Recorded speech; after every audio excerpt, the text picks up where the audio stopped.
Bonjour et bienvenue sur Mykonova. Nous sommes le 25e jour du mois de juin 2025 et nous concluons notre triptyque sur l'éveil spirituel en créant des brèches dans les murs invisibles de la matrice. Et dans l'invisible, la trame de la matrice, c'est le temps, celui dont la perception subjective nous invite à maintenir l'illusion. Le temps est un allié précieux pour notre bien-être mental et émotionnel. Pourtant, dans la frénésie quotidienne, il est souvent maltraité ou gaspillé dans des préoccupations futiles, des routines épuisantes et des pensées négatives. Le temps est un piège si tu le laisses filer sans conscience, mais il peut être un allié si tu choisis comment l'utiliser. Et oui, on va parler de la loi d'abondance, mais parce qu'on garde les pieds sur terre, on va se faire un petit détour par la physique quantique pour appuyer le propos. Notre positionnement pendant la bataille finale a son importance pour faire pencher la balance. Ce que l'on va expliquer dans ce 16e épisode est aussi subtil qu'indispensable, pour que chacun fasse sa part du colibri en s'appropriant les mécanismes de l'horloge céleste. On va voir comment la physique quantique confirme ce que la spiritualité nous enseigne. Alors en bon petit Jedi, j'ai le plaisir de recevoir Satelli Shaun. Bonsoir Fanny, comment vas-tu ? Bonsoir, maître Jedi à votre service. Que la force soit avec nous. Bonsoir à tous et bienvenue dans cette nouvelle émission de Mykonova. Dans l'épisode précédent, nous avions plongé dans un thème fondamental, celui de la responsabilité spirituelle. On a exploré cette idée que rien ne vient de l'extérieur, que tout ce que nous vivons, en bien comme en mal, trouve sa source dans notre propre vibration, dans notre esprit créateur.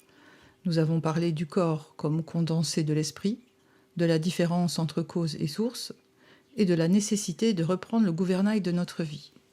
Et aujourd'hui, on pousse encore plus loin. Oui, parce qu'une fois qu'on reconnaît qu'on est responsable, la question suivante c'est dans quel cadre cette responsabilité s'exerce-t-elle ? Et là, on est obligé d'aller regarder un pilier fondamental de notre perception, le temps. Ce temps auquel on croit tous, ce temps qui semble linéaire, irréversible, mesurable, mais qui, à y regarder de plus près, ne l'est pas du tout. Et ce qu'on va vous partager aujourd'hui, c'est une plongée dans un autre rapport au temps. On va parler de physique quantique, de conscience, d'intrication, mais aussi de chemin de vie, de synchronicité et surtout de la fameuse loi d'abondance dont tout le monde parle, mais que si peu arrivent à incarner vraiment. Ah oui, la loi d'abondance, la fameuse baguette magique, qu'on appelle aussi maladroitement la loi de co-création. Parce que la perception du temps influence directement notre capacité à co-créer. Si on croit que tout prend du temps, on ralentit le processus par nos propres attentes, mais si on s'aligne à l'instant présent, là où tout existe déjà dans le champ quantique, on permet à l'abondance de se manifester plus rapidement. La loi d'abondance ne répond pas au futur, elle répond à notre vibration maintenant. Plus on vibre comme si c'était déjà là, plus le réel s'ajuste à cette fréquence. Et encore, je ne devrais pas dire comme si c'était déjà là, mais plutôt parler de la ferme conviction, la certitude, que l'on peut aussi nommer la foi. C'est pas fermer la porte au doute, mais accepter l'évidence qu'il ne peut en être autrement. C'est un ressenti plus qu'une pesée du pour et du contre, et c'est en cela qu'on parle de vibration, d'état vibratoire. Pour accéder à notre souveraineté, on va devoir déconstruire notre perception du temps, pour comprendre comment réinventer notre manière de choisir, d'agir, de créer. Et ça révèle une vérité qui nous a été cachée, peut-être volontairement. Nous ne sommes pas des passagers du temps. Nous sommes ses sculpteurs. Alors, tenez-vous bien, installez-vous confortablement, respirez, et laissez-vous traverser par cette autre façon de voir, ou plutôt de sentir. Le temps n'est peut-être pas ce que vous croyez, et ça, c'est une excellente nouvelle. Si on regarde la matrice d'un peu plus haut, avec les yeux de l'âme, on voit autre chose qu'un décor. Ce n'est pas un monde matériel figé, ni un théâtre bien construit. C'est une trame, invisible, vibrante. Et ce qui tient cette trame, ce qui donne forme à l'illusion, c'est le temps. On pourrait dire que le temps est l'axe de la matrice. Il donne une direction, une impression de cause et d'effet, une histoire linéaire. Et tant qu'on reste pris dans cette flèche du temps, on reste dans le jeu. Un jeu parfois très lourd, hein, parce que le système dans lequel on vit a tout intérêt à maintenir cette illusion du temps linéaire. Cette sensation qu'on est en retard, qu'il nous manque du temps, qu'on doit gagner sa vie. On nous a beaucoup répété aussi que le temps, c'est de l'argent. Le temps devient un piège, un outil de contrôle. La question qu'on peut se poser, c'est pourquoi nos contrôleurs ont-ils intérêt à ce que nous croyions que le temps est linéaire ? Eh bien, parce qu'un temps linéaire crée l'illusion d'un seul chemin possible. Il enferme la conscience dans une progression figée, passé, présent, futur. Et dans cette version-là du temps, tu ne peux qu'attendre, obéir ou espérer. Tu deviens passager de ta propre vie, dépendant d'un futur qu'on te promet ou alors avec lequel on te menace. À envisager le temps linéaire comme un ruban, on s'impose une notion subjective. Le passé, c'est des regrets, ce qui est fait, et le futur appelle l'incertitude, donc les peurs ou l'anxiété, nous empêchant de profiter de l'instant présent, celui où on agit en conscience, qui est pourtant le seul point d'accès à notre pouvoir créateur. Non seulement on ne peut agir que sur nous, hein, on a vu qu'on ne peut pas changer les autres, mais on ne peut agir que dans l'instant présent. Et tant que tu crois que le futur est à construire plus tard, eh bien tu n'oses pas choisir maintenant. Tant que tu crois que le passé détermine tout, tu ne te libères pas. Et tant que tu crois que tu dois faire ton chemin, comme on dit, dans une seule direction, tu ne vois pas que tu peux changer de ligne temporelle, de vibration, de vie, à chaque instant. La linéarité, c'est une prison pour l'esprit, un cadre mental qui permet à ceux qui veulent dominer de te dire quand tu dois travailler, consommer, réussir, souffrir, te soigner, te sauver. Alors que dans une vision non linéaire, le temps est un champ. Et dans un champ, tu choisis où tu poses les pieds. Comme tu le disais, le temps linéaire nous impose une notion subjective. Moi, je parlerais plutôt de perception subjective. Parce que ce qui est fascinant, c'est que même la science commence à remettre en question cette vision linéaire du temps. Je pensais à Carlo Rovelli, tu sais, ce physicien qui dit que le temps, en réalité, n'existe pas comme on le pense. Il parle de temps thermodynamique, de relations entre événements, et pas d'un tic-tac universel. Ah oui, Carlo Rovelli donc parle du temps thermique. Hein. C'est une manière de dire que le temps n'existe pas en soi, mais qu'il émerge du changement, en particulier du désordre. C'est ce qu'on appelle l'entropie. Il y a un exemple que je retiens, puisqu'il parle de thermique, de chaleur. Il propose d'observer une tasse de café. Vous venez de vous servir, vous posez la tasse sur la table, le café est chaud, il fume, il est plein d'énergie. Si vous ne le buvez pas de suite, vous pouvez observer qu'il va refroidir. Le temps, dans cet exemple, est un changement d'état. En physique, c'est le passage d'un état très organisé, le café chaud, plein d'énergie, à un état plus désordonné, le café refroidi, l'énergie dispersée dans l'air. Et c'est ça l'entropie, le degré du désordre. C'est ça. Le temps n'est pas une corde qui avance toute seule, c'est une manière de mesurer les changements autour de nous. Et c'est parce que nous ne pouvons pas voir tous les états possibles en même temps, simplement parce que notre vision du monde est partielle, qu'on a besoin de cette notion de avant et après. C'est un peu comme si on regardait un film en ne voyant qu'une image à la fois, alors qu'en réalité, toutes les images existent déjà. Et c'est là que ça rejoint la spiritualité. Parce que si tout existe déjà, mais que nous ne le percevons qu'image par image, alors changer notre niveau de conscience, c'est comme changer de projecteur. On peut accéder à d'autres plans, à d'autres lignes de réalité. Mais pour ça, il faut d'abord déconstruire la croyance que le temps est linéaire et inévitable. Exercice difficile, hein, mais en changeant de point de vue, avec l'exemple du café de Rovelli, imaginez-vous dans une pièce sans montre, horloge ou aiguille. La température du café devient votre seul repère de avant-après. Si vous n'avez pas de quoi mesurer 10 minutes, alors il vous reste café chaud, café tiède et café froid. C'est cette mesure en température qui m'a fait comprendre la théorie du temps thermique de Carlo Rovelli. Et oui, et on a Philippe Guimond aussi qui va encore plus loin. Il dit que notre conscience influence le futur et que ce qu'on vit dans le présent est une sorte d'ajustement, une projection d'un passé futur co-créé. On n'avance pas en ligne droite, on navigue entre des lignes temporelles, comme dans un champ d'options vibratoires. Ah oui, il est bon, Philippe Guillemont. J'ai partagé plusieurs vidéos de lui d'ailleurs sur le canal Telegram. C'est un ancien du CNRS, il a bossé sur l'IA aussi. Et dans ses travaux de physicien, il propose une vision originale du temps et de la conscience, en mêlant physique, spiritualité et libre arbitre. Selon lui, le futur n'est pas figé, il existerait une multitude de lignes de temps possibles dans ce qu'il appelle le champ des potentialités. D'après lui, notre conscience agit comme un projecteur. En fonction de notre état intérieur, pensée, émotion, intention, nous influençons le chemin que nous allons emprunter parmi ces lignes de temps. Et on en a parlé d'ailleurs de ça dans l'épisode précédent. Ce n'est pas que nous voyons le futur, mais que nous le co-créons à chaque instant en résonance avec notre vibration. Pour Guillemont, le futur se structure rétroactivement. Une intention claire dans le présent peut littéralement influer sur les événements à venir et même modifier la trajectoire passée de certaines synchronicités.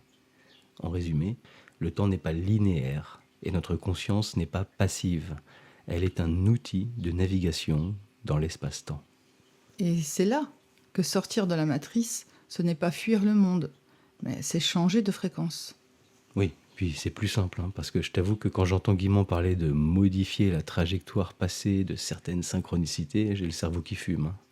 Trajectoire de synchronicité, modifier le passé, c'est des notions difficiles à intégrer, si ce n'est éventuellement en s'intéressant au phénomène d'intrication quantique.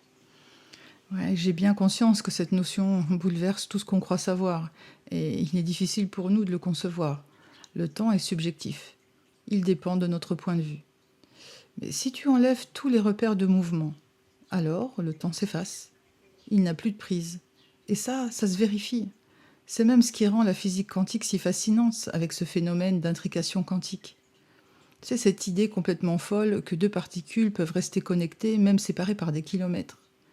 Et que ce qui arrive à l'une se reflète instantanément sur l'autre. C'est fou.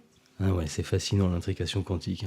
Pour comprendre, on peut s'intéresser aux travaux d'Alain Aspect, un Français qui a reçu le prix Nobel de physique en 2022 pour ses travaux menés depuis 40 ans, où il démontre que deux particules distantes peuvent être liées sans communiquer. Alors, ce qu'il a fait, il a pris un atome et l'a excité pour qu'il émette deux photons. C'est des particules de lumière. Donc deux photons intriqués, c'est-à-dire liés de façon spéciale. Ces deux photons sont envoyés dans deux directions opposées, très rapidement. À chaque extrémité, il y a un détecteur qui mesure la polarisation des photons, c'est-à-dire l'oscillation de son champ électrique. Le photon qui va être observé oscille soit verticalement, soit horizontalement. Et en fonction de l'observation qui sera faite sur l'un, l'autre va instantanément adopter l'oscillation opposée. Alors pour faire simple, imaginez deux couloirs pour une course d'escargot. Sur la ligne de départ, chacun d'entre eux peut être mâle ou femelle, et à l'arrivée, on baisse leurs pantalons pour voir quel est leur genre. Et on pourrait s'attendre à avoir deux mâles, deux femelles, ou alors un mâle et une femelle. Eh bien non. Dès lors que les escargots ont été intriqués, lorsque l'on observe le genre du premier, le second va instantanément adopter le genre opposé. On peut dire complémentaire. Et le plus fort, c'est que si on en arrête un en cours de route pour lui attribuer un genre, à l'arrivée, l'autre sera toujours l'opposé. Comme si, dans le monde quantique, il y avait un espace de simultanéité absolue. Donc pour revenir à l'expérience, quand on mesure le premier photon, le résultat du deuxième est immédiatement lié au premier, même si aucune information n'a pu voyager entre eux, pas à cette vitesse. Puisque les photons sont des particules de lumière et qu'ils se déplacent à la vitesse de la lumière, rien n'est censé aller plus vite. D'après Einstein, qui disait « Il est vrai que rien ne transporte d'informations plus vite que la lumière ». Alors merci Albert, mais la physique quantique nous prouve qu'il est faux de croire que rien ne peut agir instantanément au-delà de la vitesse de la lumière.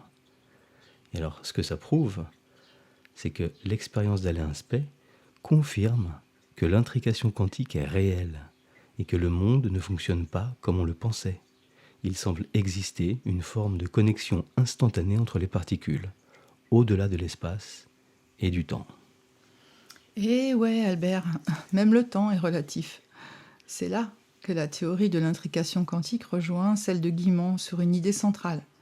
La conscience interagit avec la réalité au-delà du temps linéaire. Je vais le répéter parce que c'est un peu compliqué.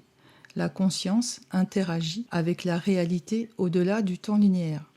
Ce qu'il nous dit là, c'est que notre conscience peut communiquer aussi vite que l'intrication quantique, ou du moins de la même manière. Peut-être que nous ne sommes pas des êtres séparés, mais des expressions localisées d'un esprit global. Et dans certaines conditions, émotion, amour, méditation, prière, mais nos esprits se synchronisent. Nous sommes faits de particules et de mystères. Oui, c'est beau. Et puis, quand on y réfléchit, biologiquement, nous sommes composés de milliards de particules. Et ces particules ont, dans leur origine, été intriquées avec d'autres. Serait-il possible qu'un reste d'intrication quantique subsiste en nous, ou que notre conscience non matérielle soit par nature hors de l'espace-temps, donc intriquée avec d'autres? C'est une hypothèse vertigineuse, mais qui fait écho à ce que disent les traditions spirituelles depuis des millénaires. Nous sommes un, ce que tu fais à l'autre, tu te le fais à toi-même, ou encore, nous sommes reliés par l'esprit bien au-delà du corps. En résumé, l'intrication quantique concerne les particules, mais elle ouvre une porte symbolique vers une compréhension non séparée de l'être humain. L'amour, la pensée, l'intuition, la prière, l'empathie profonde pourraient être des formes d'intrication humaine, encore invisibles à nos outils, mais bien réelles dans l'expérience vécue. Et ce que la physique découvre dans l'infiniment petit, la spiritualité l'affirme depuis toujours dans l'infiniment profond. Et ça rejoint le concept développé par le biologiste Rupert Sheldrake. Le champ morphique ou morphogénétique. C'est un concept développé par le biologiste Rupert Sheldrake pour expliquer certains phénomènes biologiques et psychiques inexplicables par la science classique. Alors, on va essayer de donner une explication simple et claire. L'idée de base, c'est que Sheldrake propose qu'il existe des champs invisibles qui guident la forme, le développement et même le comportement des êtres vivants. Ces champs ne sont pas matériels, mais informationnels. Ils contiennent la mémoire de ce qui a déjà été vécu, construit, pensé, ressenti ou organisé dans la nature. Selon lui, chaque fois qu'un comportement ou une forme apparaît, il laisse une trace dans un champ invisible qui peut ensuite influencer d'autres êtres vivants similaires.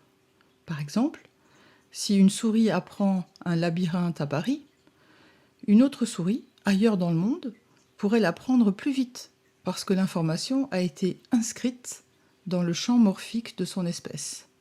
C'est une sorte de mémoire collective biologique non stockée dans l'ADN, mais dans un champ global. Oui, comme la théorie du centième singe, on est à Lyall Watson, c'était un biologiste sud-africain. Dans son livre Life Tide, il rapporte le constat de scientifiques japonais ayant étudié des macaques sur l'île de Koshima, entre 1952 et 1965. Une femelle, appelée Imo, avait pris l'habitude de tremper les patates douces dans l'eau d'une main et de retirer le sable qui les couvrait de l'autre avant de les éplucher et les manger. En quelques années, les scientifiques ont observé que ce nouveau comportement s'était répandu à tous les jeunes singes de l'île, par mimétisme. À partir de ce constat, Watson initie une nouvelle thèse, celle de la masse critique, en constatant que ce comportement se serait répandu aux singes de toutes les îles avoisinantes, sans qu'il y ait la moindre transmission visible, et cela au moment où un nombre clé aurait été atteint, le fameux centième singe, à partir duquel l'espèce entière aurait acquis automatiquement un nouveau savoir. Alors l'histoire a été popularisée en 1984 par Ken Case, c'est un écrivain britannique dans son livre Le centième singe, où il applique le concept à l'ensemble de la société humaine. En parapsychologie d'ailleurs, comme dans le concept de résonance morphique de Rupert Sheldrake, l'expression se rapporte à la programmation d'une idée dans un contexte social, d'un savoir ou d'une capacité au sein d'une population humaine, sans qu'il y ait de transmission visible, une fois qu'un nombre clé de personnes aurait acquis ce savoir ou cette capacité. Et c'est pour ça qu'on n'a pas besoin d'être très nombreux pour tout faire basculer. Ouais. Bon, revenons à Rupert Sheldrake et sa résonance morphique. Je te laisse continuer. Oui, on parlait des champs morphiques. Les champs morphiques sont une structure invisible de l'univers vivant. Il existerait un champ morphique pour chaque espèce vivante, pour chaque organe, chaque comportement, voire pour des groupes humains ou des formes de pensée collective, habitudes, croyances, structures sociales. Et tout ça, ça fait un lien avec la spiritualité. Parce que pour Sheldrake, ces champs pourraient aussi expliquer les habitudes culturelles, les transmissions inconscientes de comportements, voire des phénomènes comme la télépathie, l'intuition collective ou les synchronicités. En résumé, le champ morphique, c'est une mémoire invisible qui façonne la matière et l'esprit. Il relie les êtres entre eux au-delà du temps et de l'espace, comme un réseau de formes, d'expériences et de savoirs vivants. D'ailleurs, il a été prouvé aussi que le cœur humain fonctionne comme un puissant émetteur-récepteur. Des études du HearthMath Institute montrent que le cœur émet un champ électromagnétique mesurable, bien plus fort que celui du cerveau. Quand deux personnes sont en cohérence émotionnelle, leurs champs se synchronisent. Ils respirent pareil, leurs ondes cérébrales se mettent au même rythme. On observe ici des corrélations physiologiques, comme un reflet terrestre d'une intrication affective. Oui, tu sais, ce que je trouve fascinant, c'est qu'on n'est pas juste en train de faire un travail sur soi, en vase clos. On baigne tous et toutes dans un champ commun, un espace invisible mais bien réel, que Jung appelait l'inconscient collectif d'ailleurs. C'est un peu comme un grand réservoir de mémoire partagée par toute l'humanité. Et peut-être même au-delà, qui sait. Dans ce champ, il y a des formes universelles qui reviennent depuis la nuit des temps, comme la mer, le héros, l'ombre, le sage. Ce sont ce qu'ils appellent des archétypes. Ils sont comme des grandes structures symboliques, des modèles d'expérience que chacun de nous porte en lui, sans forcément en avoir conscience. Et ce champ, on le touche tout le temps sans le savoir, dans nos rêves, dans certaines émotions qui semblent plus grandes que nous, ou même dans des intuitions qui semblent venir d'ailleurs. Mais moi, ce qui me touche profondément, c'est ce que ça veut dire spirituellement. Ça veut dire qu'on n'est pas seul, qu'on pense, qu'on rêve, qu'on ressent dans un grand champ vivant, et que ce qu'on transforme en nous transforme ce champ. Quand tu guéris une blessure personnelle, tu libères aussi un petit morceau du champ collectif. Quand tu choisis de te relier consciemment à un archétype, par exemple à la compassion, à la justice, à la sagesse, tu le rends un peu plus disponible, un peu plus accessible pour les autres. Et même quand tu installes une simple habitude intérieure de clarté, de paix ou de présence, et ça rayonne, ça change quelque chose dans l'invisible. C'est un peu ce qu'on dit, si tu veux voir le monde changer, commence par te changer toi-même. Et ça, je trouve que c'est une responsabilité magnifique, parce que ça veut dire que chaque avancée intérieure est une offrande au monde. Oh, il est chaud le Jung. Il était tellement plus qu'un des fondateurs de la psychanalyse. Il a aussi proposé un truc sur les synchronicités. C'est l'un des concepts les plus fascinants et profonds d'ailleurs de la pensée de Carl Gustav Jung. Elles ouvrent une brèche dans notre vision rationnelle du monde et révèlent que tout n'est pas régi par la causalité, mais que des événements peuvent être reliés par le sens. Alors, qu'est-ce qu'une synchronicité ? Tu sais, il y a un truc que j'adore, moi, chez Jung, c'est sa façon de parler des synchronicités, justement. Et voilà comment il les définit. Il les définit comme des coïncidences pleines de sens, des événements qui n'ont pas de lien de cause à effet, mais qui résonnent profondément à l'intérieur de nous. En gros, c'est quand deux choses arrivent en même temps, ou presque, sans qu'il y ait de lien logique ou matériel entre elles, mais qui, pour toi, prennent un sens fou. Par exemple, tu penses très fort à une amie que tu n'as pas vue depuis des mois, et là, bim, elle t'appelle. Ou bien tu traverses une période compliquée, tu poses une question dans ta tête sans en parler à personne, et tu ouvres un livre au hasard, et paf, tu tombes pile sur la phrase qui te donne une réponse. C'est pas juste du hasard statistique, ça. C'est comme si l'univers t'avait entendu. En fait, ce que ça montre, c'est que parfois, ce qui se passe dehors entre en résonance avec ce qui se passe dedans. L'événement extérieur vient faire écho à ton état intérieur. Et ça, c'est une clé hyper précieuse pour comprendre qu'on est relié à quelque chose de plus grand, de plus intelligent que nous. Jung a développé ce concept avec le physicien Wolfgang Pauli. C'était lui aussi un prix Nobel de physique. Il cherchait à comprendre comment un événement psychique, pensée, rêve, émotion, pouvait coïncider avec un événement extérieur sans lien physique, mais avec un lien symbolique ou archétypal. Et cela l'a amené à postuler que la psyché et la matière ne sont pas deux réalités séparées, mais deux aspects d'une même trame sous-jacente. Il appelait ça l'unus mundus, un monde unifié, d'où émergent à la fois les phénomènes intérieurs et extérieurs. La synchronicité n'est pas un hasard chanceux, ni une superstition. Elle manifeste une intelligence plus vaste à l'œuvre, un champ d'unité où le psychique et le matériel se répondent. Et oui, tu sais, souvent les synchronicités arrivent à des moments bien précis et c'est pas anodin. Elles se manifestent surtout quand on traverse une période de changement, quand on est en pleine recherche intérieure, ou lorsqu'on est super aligné avec quelque chose de profond en soi, une intention claire. Et quand ça arrive, c'est comme si l'univers venait chuchoter tu es sur le bon chemin, le monde t'écoute. Et c'est ça qui est beau.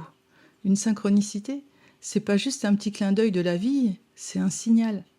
C'est le reflet d'un lien entre ton monde intérieur et ce qui se passe dehors. Un lien qui n'est pas basé sur la cause, mais sur le sens. Une résonance subtile, invisible, mais tellement juste. Et ça nous dit une chose essentielle. On vit dans un monde profondément connecté, où tout, nos pensées, nos émotions, les symboles, les événements, tout peut vibrer ensemble dans un ordre caché. Et ce qui relie tout ça, ce n'est pas forcément une logique rationnelle, mais un sens plus vaste, un sens qui nous guide si on apprend à l'écouter. Alors si les synchronicités sont le message qui te dit « tu es sur le bon chemin, le monde t'écoute », alors qui ou qu'est-ce qui émet ce message ? Est-ce que ce serait celui qu'on appelle Dieu ou notre conscience qui serait alignée avec notre âme et notre esprit et quoi la source ? Eh bien là, la réponse n'est pas aussi simple. Et comme souvent en spiritualité, elle peut prendre plusieurs niveaux de profondeur. On peut dire que la synchronicité est une réponse du vivant. Pas forcément une entité extérieure qui te parle, mais un dialogue subtil entre toi et le tissu même de la réalité. Quand tu es aligné, centré, présent, quelque chose en toi entre en résonance avec ce qu'on pourrait appeler le champ. Ce champ d'information, de conscience, que certains nomment Dieu, d'autres la source, d'autres encore l'univers ou l'esprit. Alors, qui envoie le message ? Ça dépend d'où tu regardes.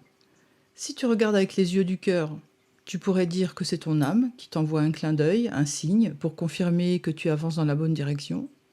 Si tu regardes avec une perspective plus large, tu pourrais dire que la source elle-même, cette intelligence cosmique, ce champ d'amour et de cohérence, entre en relation avec ta vibration intérieure et répond à ce que tu aimais.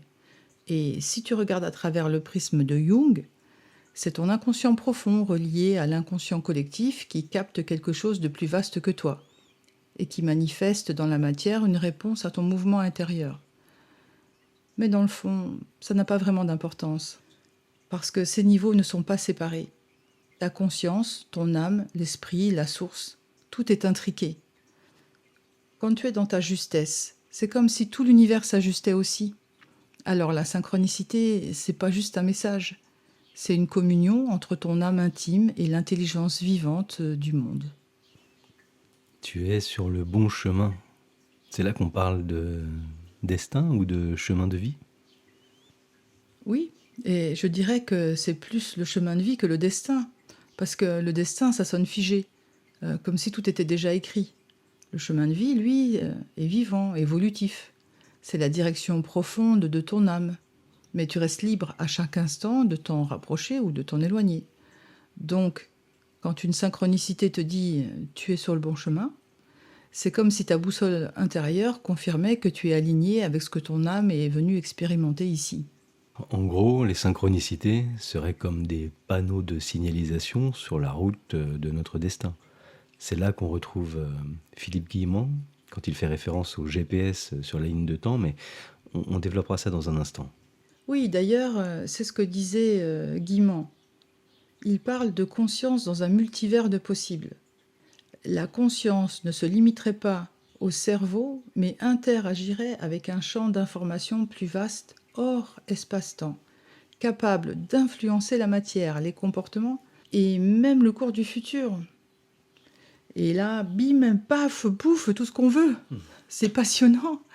Il part de la physique, mais il va plus loin en intégrant la conscience. Pour lui, le futur n'est pas écrit. Il est comme un arbre avec des branches et on choisit à chaque instant vers quelle branche on va.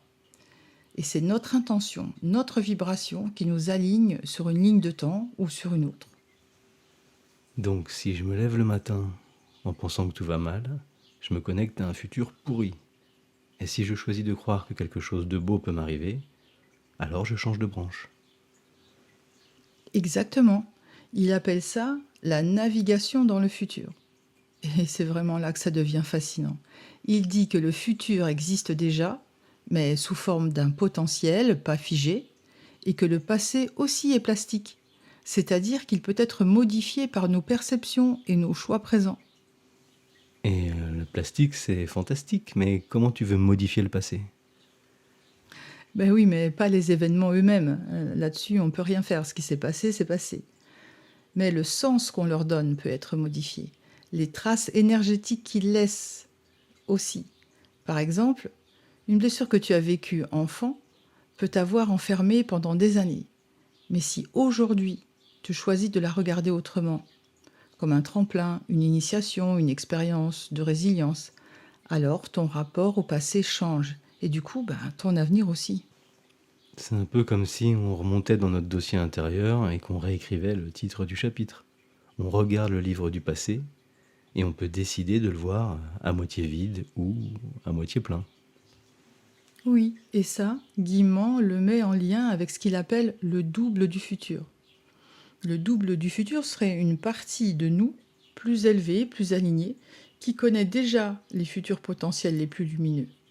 Et cette partie essaye de nous envoyer des intuitions, des coïncidences, des synchronicités, pour qu'on se réaligne à un truc de ouf. Mais alors, qu'est-ce qu'on fait du libre arbitre dans tout ça? Bonne question. Alors là, le libre arbitre, c'est pas faire tout ce qu'on veut sans conséquence, hein. C'est choisir consciemment notre vibration, nos pensées, nos intentions, pour s'aligner avec la meilleure version de notre futur. Tu crois que c'est pour ça qu'on nous a enfermés dans une vision du temps linéaire, pour qu'on oublie ce pouvoir? Très probablement. Parce que si tu fais croire aux gens que le passé est fixe et que le futur est écrit, ils deviennent des spectateurs de leur vie. Mais si tu leur fais sentir qu'ils peuvent changer de réalité, sauter de branche, reprogrammer leur trajectoire, alors ils deviennent des créateurs conscients. Et ça, ce n'est pas compatible avec une société qui veut que tu restes obéissant, coupé de ta puissance.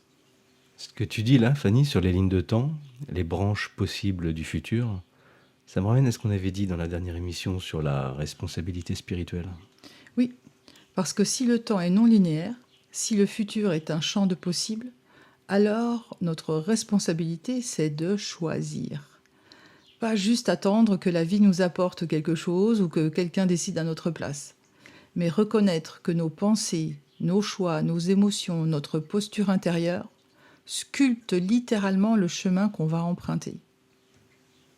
Donc c'est plus qu'un développement personnel, c'est carrément un acte cosmique en fait. Mais carrément, parce que tu influences l'espace-temps avec ta conscience. Chaque fois que tu guéris une blessure, que tu sors d'un schéma toxique, que tu choisis d'aimer plutôt que de juger, tu modifies la ligne du temps sur laquelle tu te tiens. Et peut-être même celle des autres, du coup. Donc, quand on dit je suis seul responsable de ma vie, c'est pas juste une formule de coaching, c'est une loi énergétique. Même plus que ça encore, c'est une vérité vibratoire. Tu es responsable, non pas au sens moral, mais au sens créateur.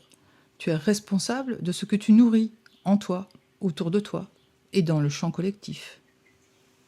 Et du coup, si je continue à nourrir de la peur, de la culpabilité ou de la victimisation, je m'ancre sur des branches d'avenir où ces vibrations dominent. Et oui, et c'est là que le libre arbitre devient sacré. Tu peux décider à chaque instant de changer de fréquence. Et c'est pas une fuite, c'est une reprise de pouvoir. Tu n'effaces pas l'épreuve, tu n'évites pas les responsabilités, mais tu choisis ta posture. Tu sors du rôle de marionnette en quelque sorte et tu deviens le chef d'orchestre de ton incarnation. Wow, je trouve ça vertigineux, mais aussi hyper rassurant parce que ça veut dire qu'on n'est jamais enfermé. Même si on s'est planté, même si on a peur, même si on a été dans le noir. On peut toujours revenir à soi, toujours changer de branche. C'est ça le message profond. Et si tu veux, c'est là que le temps devient un allié, non pas comme une ligne qui te traîne derrière elle, mais comme un espace vivant, un arbre à explorer avec la conscience pour boussole. Alors, revenons à ce que disait Philippe Guillemant à propos du libre arbitre et du temps non linéaire. Il prend souvent l'exemple du GPS, et franchement, ça m'a parlé. Imagine que tu entres une destination dans ton GPS. Disons, tu veux aller à Marseille. Le GPS te calcule un itinéraire. Il te montre le chemin le plus probable, mais à tout moment, tu peux tourner à droite, t'arrêter, changer d'avis. Et aussitôt, le GPS recalcule, il s'adapte, il ne t'oblige jamais à suivre la route prévue. Guillemot dit que c'est pareil pour notre futur. Il existe une infinité de futurs potentiels qui sont comme des routes disponibles.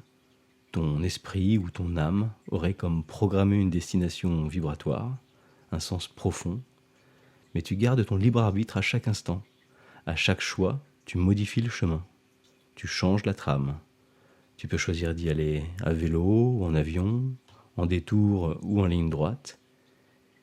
Mais si ta destinée, ta destination, c'est Marseille, tu vas frotter la glissière où il va t'arriver des bricoles si tu roules vers Bruxelles. Et plus tu t'approches du but, moins tu as de libre arbitre. À long terme, tu as plein de futurs possibles, mais à court terme, les choix se réduisent. Oui.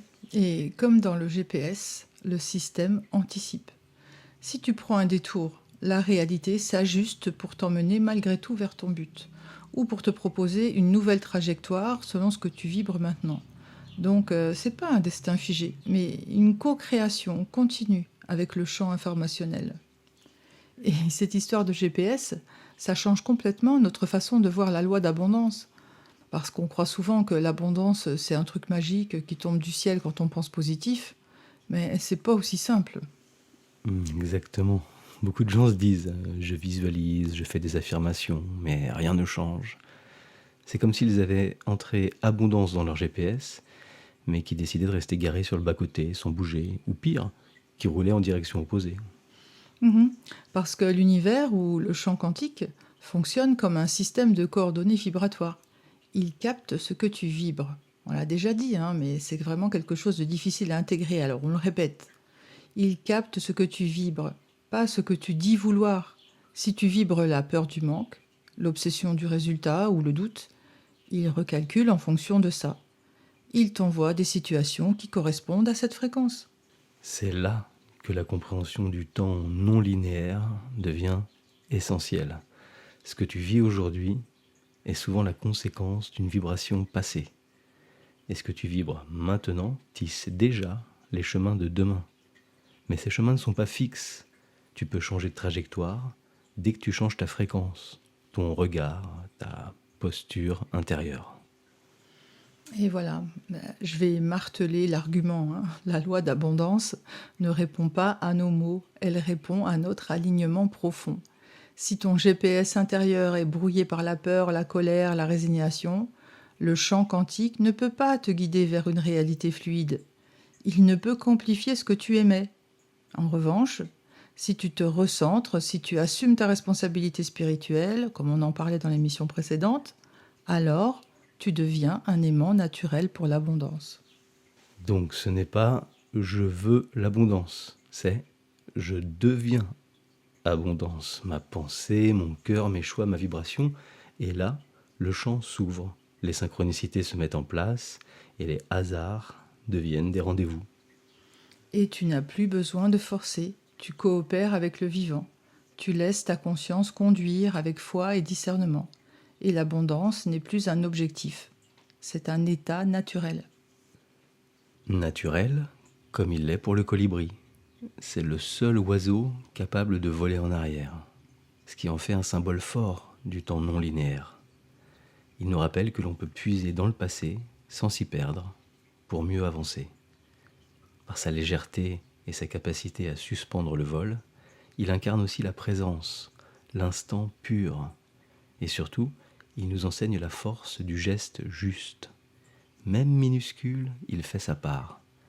Il agit, goutte après goutte, avec courage et constance. Un messager du cœur qui nous invite à la confiance, à la mémoire et à l'action humble. Voilà pourquoi et comment on peut agir sur notre futur. Comprenez que vous avez ce pouvoir et c'est magique. Si on a choisi d'aborder le thème de la spiritualité dans ces épisodes, c'est pas anodin. Les contrôleurs connaissent les lois qui régissent l'univers et il est temps de se les approprier. Le savoir est une arme. La connaissance amène à la compréhension et la somme des deux nous éloigne de la peur. Précédemment, on a vu que l'amour est l'inverse de la peur. Et il ne s'agit pas de courage. C'est plus que la confiance ou la détermination. C'est la foi. Un domaine où le doute n'existe pas. Bref, s'il n'y a qu'une chose à retenir, c'est croire au meilleur pour lui permettre d'advenir. Fanny, est-ce que je te laisse le mot de la fin ? Avec plaisir. Alors dans cet épisode avec Hugo, on a commencé par plonger dans l'univers de la physique quantique en essayant de rendre accessibles des notions parfois complexes, comme l'intrication. Ce phénomène mystérieux où deux particules restent liées, peu importe la distance qui les sépare, nous a servi de point de départ pour questionner notre rapport au temps, à l'espace et à la conscience. À partir de là, on a élargi la discussion en évoquant les travaux de chercheurs comme Philippe Guimand, qui propose une vision non linéaire du temps. Pour lui, le futur n'est pas figé, mais composé d'un ensemble de branches potentielles. Et ce sont nos intentions, nos émotions, nos choix intérieurs qui nous placent sur telle ou telle trajectoire. On a aussi parlé du fameux GPS intérieur, cette idée que notre âme ou notre conscience supérieure aurait inscrit une sorte de destination vibratoire, mais qu'on garde notre libre arbitre pour choisir le chemin et recalculer l'itinéraire à tout moment. Cette manière d'aborder le temps change complètement notre rapport à la responsabilité spirituelle. On ne subit plus, on co-crée. Et on a parlé ensuite de Carl Jung, les synchronicités, l'inconscient collectif, les archétypes, tout ce tissu symbolique partagé qui influence nos vies sans même qu'on en soit toujours conscient. Et on a vu comment transformer nos blessures passées ou écouter les signes subtils peut modifier la ligne du temps sur laquelle on se trouve. Enfin, on a abordé la loi d'abondance, non pas comme une récompense magique qui tomberait du ciel, mais comme une résonance directe avec notre alignement. Ce que l'on vibre crée le réel qu'on attire. Et plus on incarne cet alignement, plus les synchronicités se multiplient, les portes s'ouvrent, les événements s'harmonisent. Ce que cet épisode propose en somme, c'est un changement de regard, une invitation à reprendre notre pouvoir créateur, à ne plus attendre un futur tout tracé, mais à entrer pleinement dans cette conscience « je choisis à chaque instant ». Et ce choix-là, il réécrit tout. Merci Fanny. Je rappelle qu'on retrouve tes audios pleins de sagacité sur les pages Telegram et Crowdbunker de Mykonova. Merci à vous d'avoir pris le temps de nous écouter, d'avoir le courage de vous informer. Soyez curieux et posez-vous les bonnes questions. Concentrez-vous sur les faits. Ne vous laissez pas distraire et gardez la tête froide, les pieds sur terre et la tête dans les étoiles.